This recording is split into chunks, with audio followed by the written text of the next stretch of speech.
Magandang araw guys, narito na naman si Piu Piu, naglalakad papuntang Sakayan. Long time no upload na naman guys, tas eto na nga yung first day of school namin, ngayon lang siya na-edit. Bago nga ako makarating dun sa Sakayan ko, nakita ko nga napaka-traffic kasi maulan nga kanina, tas Monday kasi ngayon. Tas ayun, nakasakay na nga ako guys. Kaya pala traffic dito guys kasi may tagas dito sa may Karuatan, tas napaka-traffic kaya dito kaya na doble yung traffic. Tas ito na nga baharin kaya hindi makalusong yung ibang mga sasakyan. Pagkababa ko nga rito sa may hypermarket, nakita ko nga si Jaden, tapos sabi niya sa akin hinihintay niya nga sila Jason, kaya naman sabi ko makikisabay na lang din ako kasi first day pa rin naman. Tas ito na nga, nakarating na nga sila. Sumabay na nga rin pala si Abby dito, shoutout sa iyo par. So ayun na nga guys, narito na nga kami sa school kasi saglit lang naman yung biyahe. Tapos ito na nga, late na nga kami kasi yung tagal ni Riley. Pagkarating na nga namin sa room, nag-introduction na nga yung prof namin, pero saglit lang naman yun. Tapos mahaba pa yung oras kaya naman naglaro-laro muna kami sa room.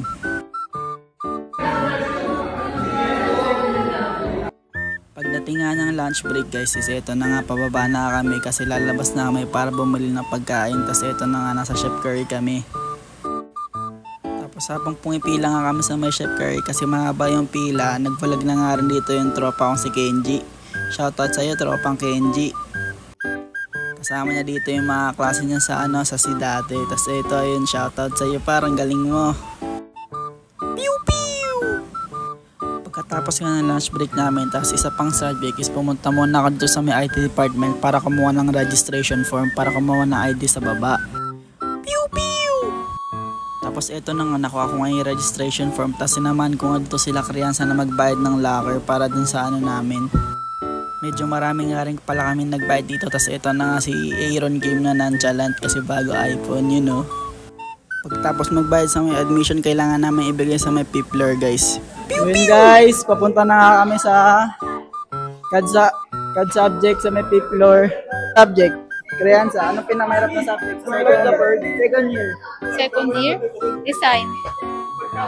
Statics. Ayo, statics din. Sa akin CAD. Sorry Sir Angelo, pero mahirap talaga yung CAD. Wala nga pala kami matatambayan sa may Pipler, kaya naman bumaba na nga muna kami para maghanap ng tatambayan. Tapos ayun, napagdesisyonan nga muna namin tumambay dito sa may malapit sa may EN. Pumasok na nga pala si Riley dito tsaka si Jillian kasi may iba silang subject na hindi namin natitake pa. Sa higher year pa kasi. Tapos ayun, nung 5:30 na umakyat na kami dito sa may Pipler para makapag-attendance lang daw, sabi ni Sir. Tapos ayun, umuwi na nga kami guys, kasi ito lakad na naman matatag hanggang monumento. Hanggang dito na lang guys.